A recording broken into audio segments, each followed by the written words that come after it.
It means changing the substance. I remember last week we talked about the example of bread, and we brought something a little bit heavy. Remember we brought Aristotle into the equation, and he came out with something.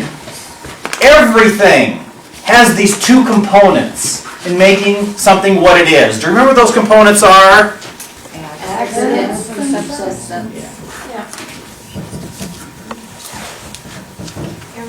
Everything is made out of accidents and substance. What's the accidents?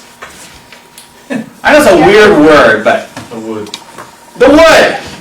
And this lectern here, the accident is wood. Okay?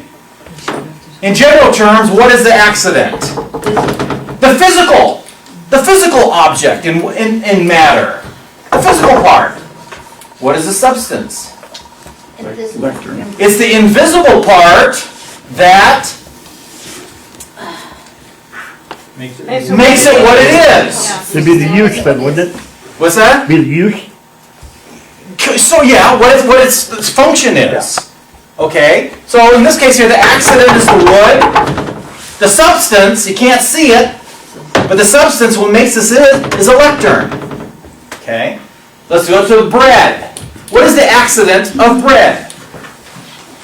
Wheat, Flour, Water. water. Okay? That's the accident part. And then that little white round thing that the priest has before it's consecrated, the accident is wheat, flour, and water. What is the substance? Bread. Bread. Bread is what makes it what it is. You can't see it. Okay? And we talked about another example. And this is, a lot of my non-Catholic friends, I explain this to them, and they say, this is impossible. How can substance change in something? Is that what we're saying? A perfect example we used last time. We used poor Richard over here. Okay? Richard, what is the accident of Richard? What's the accident? What you see. What you see. The physical part, the skin, the hair. Thanks. That's The gray hair, right? that's the accident part. smile. And now, what is the substance that makes him who he is? What's the substance, the invisible part? His soul, his personality, intelligence. So you have the accident and the substance, and that makes him a person, right? The physical part, the invisible part. So the substance makes him who he is. What happens now? Poor Richard died, and he's laying here on the table. Is the accident still the same? Yes. But what about the substance? Has it changed? Yeah. The substance has changed, and now he's a corpse. So the same accident can have different substance, different meaning. This is what happens in the Eucharist.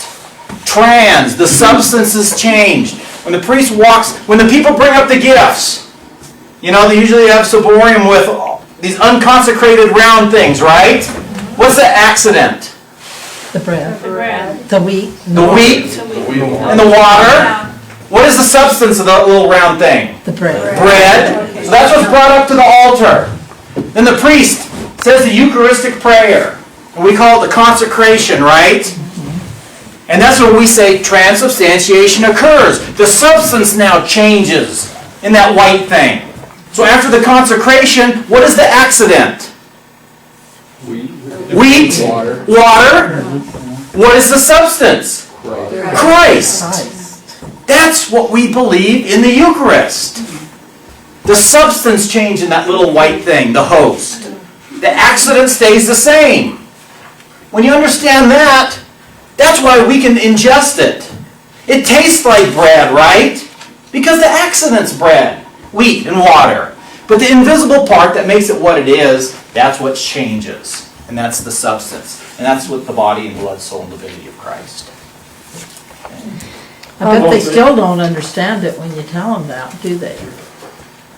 A lot of people say, well, why doesn't it turn into a piece of meat? Have you ever heard this argument from our Protestant friend? Okay, if it really is the body, blood, soul, and divinity of Christ, when you ingest it, then it should be a protein, right? Yeah. Meat is a protein, so if you were to vomit it up and do a scientific analysis, that should be a protein.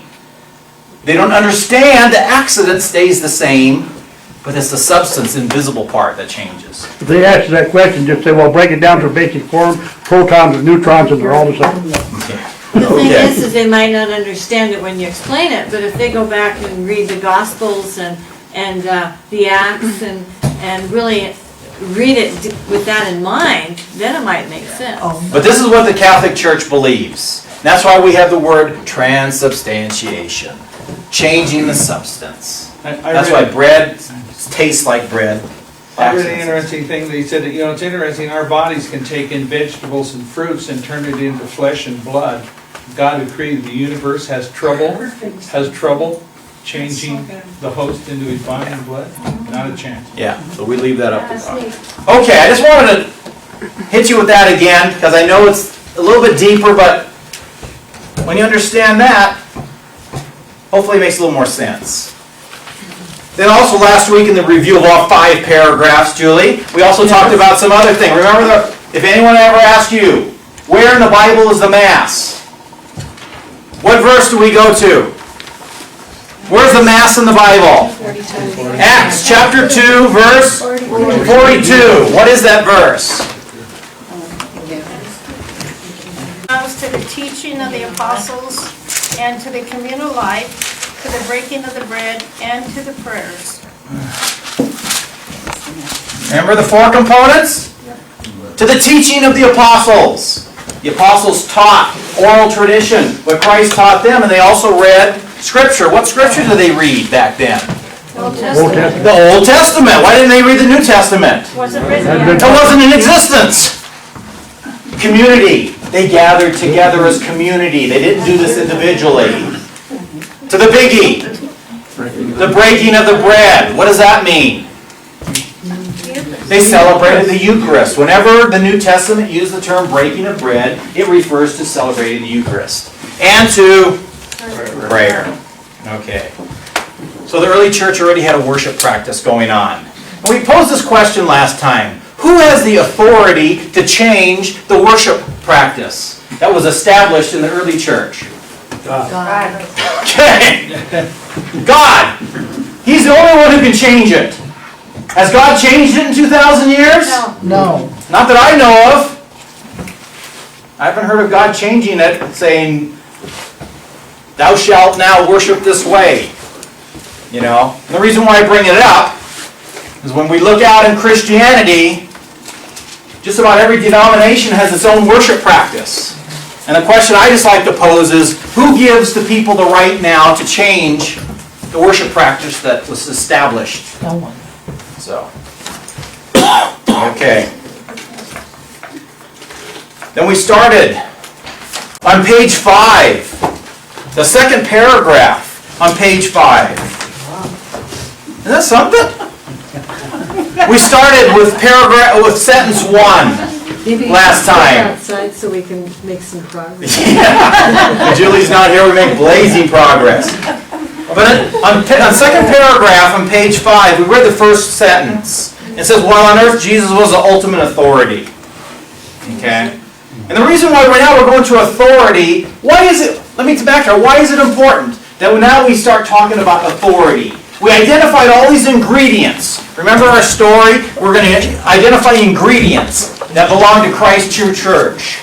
And we listed ingredients. What were some of the ingredients that we listed in our story so far, from pages 1 to 4?